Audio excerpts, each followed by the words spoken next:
The second season of Dragon Ball Daima is real, but with a different purpose. This time with connections to Dragon Ball Super, bringing the Daima universe into Super. Although technically it's the same, we will also have the return of Tapion and Janemba, who will be one. Both have a mystical reason that challenges the heroes in new ways. The presence of Majin Buu and Ub drives the narrative even further into new spiritual enigmas that will unite past and future. Ready for this? So go ahead, subscribe to the channel, leave your like, and activate the notification bell. At the heart of Dragon Ball Daima's narrative, the second season begins subtly, almost like a whisper traveling through the multiverse, establishing discrete connections with the events of Dragon Ball Super, but at the same time creating its own mystical and epic identity. These connections don't need to be expository. They can appear in details that only the most attentive will notice, such as mentions of temporal distortions observed by the Kaioshins, or echoes of the instinct of warriors who have mastered Ultra Instinct or Ultra Ego, sensing that ancient forces are returning. Of course, at the start, we can't have the premise of Ultra Instinct and Ultra Ego, because it wouldn't make sense in the current link between Dragon Ball Daima and Super. So currently it would be Goku Super Saiyan 4 and Vegeta with Super Saiyan 3. It would be as if the universe whispered that something beyond usual comprehension is about to emerge, bringing back forgotten legends, shadows of the other world, and new testaments of both the most recent and ancient ancestral magic. The first sequence of episodes could begin with calm, almost contemplative scenes. Bulma working on improvements to temporal sensors, while Goku and Vegeta train in separate locations, each sensitive to disturbances in the cosmos's energy flow.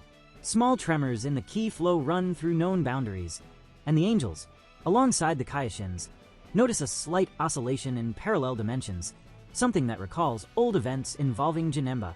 It's not an obvious invasion, but a diffuse record, a portent that the barrier between mystical worlds and the mortal universe is becoming thinner.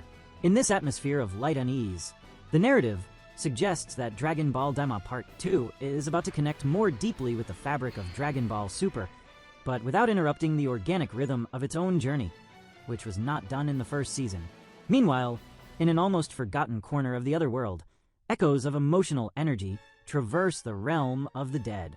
Majin Buu, in his most peaceful and integrated form, lives in harmony with the life restored after the events that redeemed him.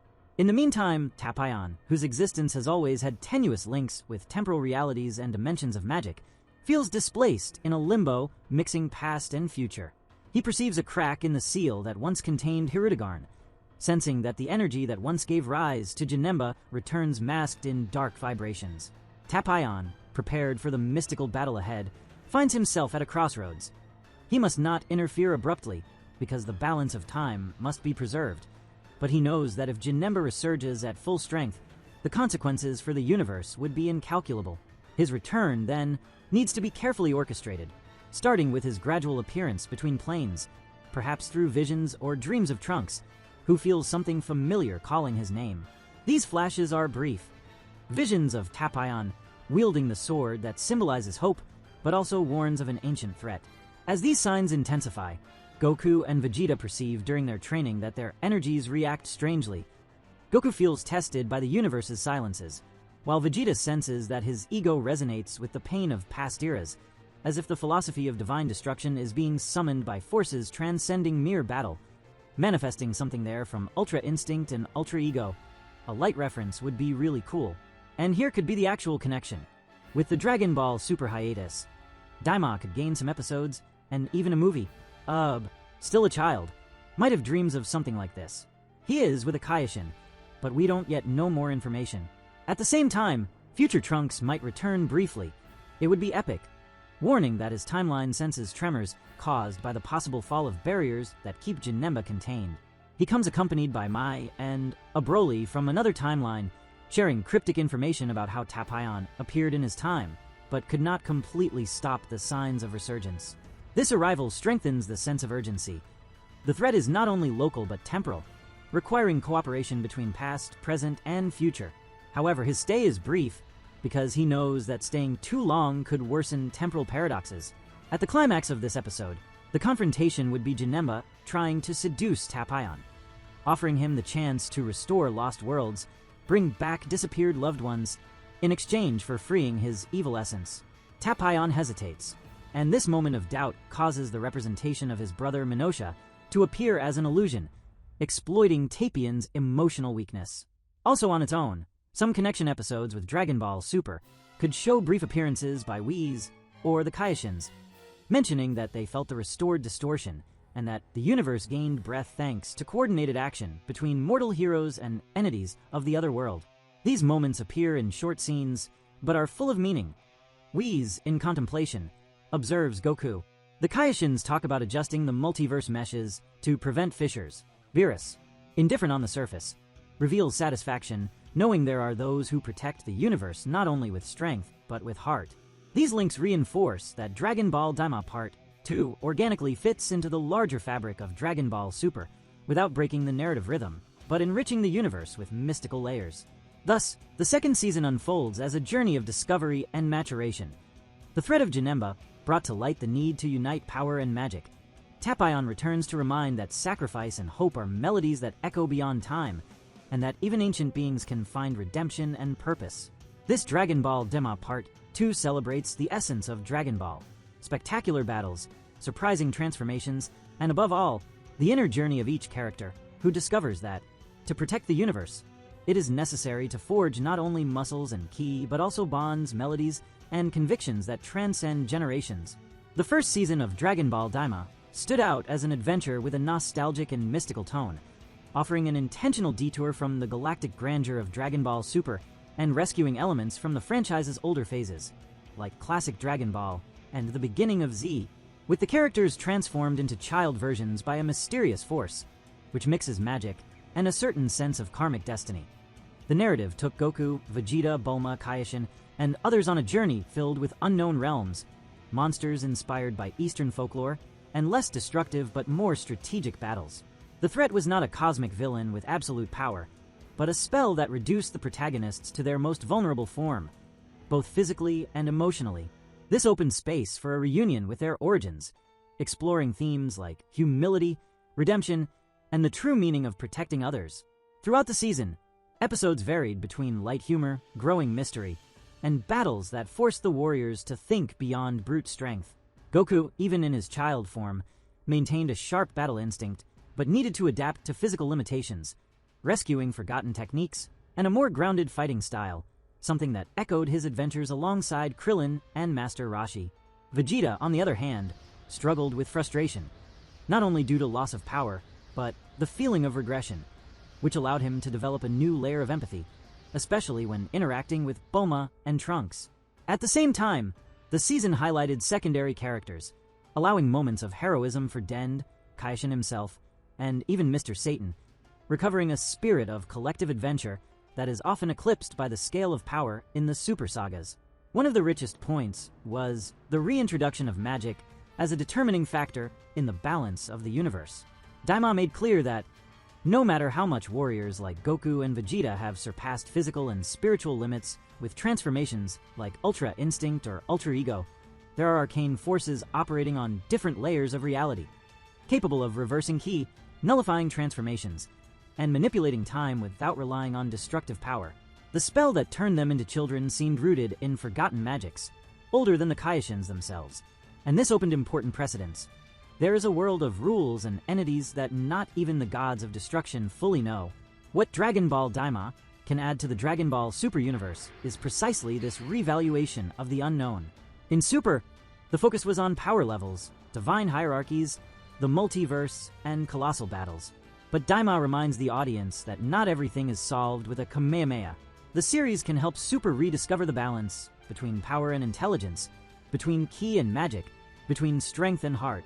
It is possible to imagine future Super arcs exploring the consequences of Daima's events, such as the origin of the spell that affected the heroes, who created it, and why. Perhaps the angels or gods of the multiverse deliberately ignored the spell, judging it outside the jurisdiction of ki, revealing gray areas between magical domains and divine laws. Additionally, the exploration of geographic and spiritual unknowns was a success for Daima. New planets, new dimensions, and realms invisible to the gods' radar are seeds that could generate new stories. The Super Universe would benefit by investing not only in stronger villains, but also in forces that destabilize reality creatively, such as curses, ancient artifacts, forgotten mage clans, or lineages that influenced the very origin of the Saiyans.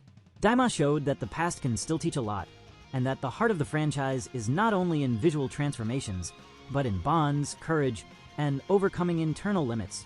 Finally, an aspect Daima could expand, and which Super should also embrace, is the development of characters like Ub, who has yet to receive the deserved spotlight in the canonical timeline. With the characters reset into their child versions, the series revisited the idea that a warrior's power does not come only from lineage or physical training, but from purity of purpose. This aligns directly with Ub's proposal as the spiritual heir of Goku's mission, to protect the world not out of duty but love and instinct for justice. By positioning Ub as a possible link between Ki and magic, given his origin connected to Majin Buu and pure potential, Daima opened space for Super to incorporate him as a central figure in future sagas, especially if these address imbalances between realities, ceilings, curses, or demonic entities like Janemba, whose reintroduction was suggested by similar mystical themes. In summary, Dragon Ball Daima starts from a simple proposal to rejuvenate the heroes and put them at a disadvantage, to achieve something deeper, to rejuvenate the spirit of Dragon Ball as a whole. It brings lightness without losing seriousness, rescues magic without denying the science of Ki, and invites the Super Universe to remember that the most memorable fights are not those where a planet is destroyed, but those where a warrior's essence is recovered. If well utilized, Daima's influence can enrich Dragon Ball's future canon with mystery, spirituality, and emotion, ingredients that have always been part of the series' soul, and also the introduction of Super Saiyan for heading towards Super in the following episodes, of course. The Super Saiyan 4, although originally exclusive to Dragon Ball GT, still carries enormous potential importance if introduced in Dragon Ball Super, especially if reinterpreted not as a mere alternative transformation, but as a stage of emotional and instinctive depth connected to the primal nature of Saiyans. In Super, the narrative focuses increasingly on divine transformations, such as Super Saiyan Blue, Ultra Instinct, or Ultra Ego, all linked to rational mastery, self-control, technical training, and energy refinement. But Super Saiyan 4 could fill a forgotten gap, that of pure emotional strength, linked to ancestry, fury, pride, and direct connection to the Saiyan race's instincts. If introduced in the current context, Super Saiyan 4 should not arise as something that directly rivals Ultra Instinct or Ultra Ego in power scale, but as something complementary and equally essential. It could represent the balance between body, heart, and spirit. Unlike divine transformations that require control and emptying of the mind, SSJ4 demands total surrender, accepting one's impulses, embracing the raw power of the Oozuru, reversing the irrational state into self-awareness, and using the planet's energy as a sustaining base. This would add a new layer to what it means to be Saiyan, a warrior who not only transcends his own limits, but reconciles with his nature. Goku, for example, could achieve Super Saiyan 4 at a moment when Ultra Instinct fails, not for lack of power, but for excess calculation or coldness. Imagine a situation where an enemy drains divine ki or corrupts angelic techniques. In this impasse, Goku could understand that the key lies in what he always was before any god trained him, a pure-souled Saiyan, a warrior connected to Earth and the most visceral feelings. SSJ4 would then reveal itself as a form born of pride, protective fury, and total emotional freedom. It would be the form of the ancestral warrior, accessed when reason and emotion come into harmony.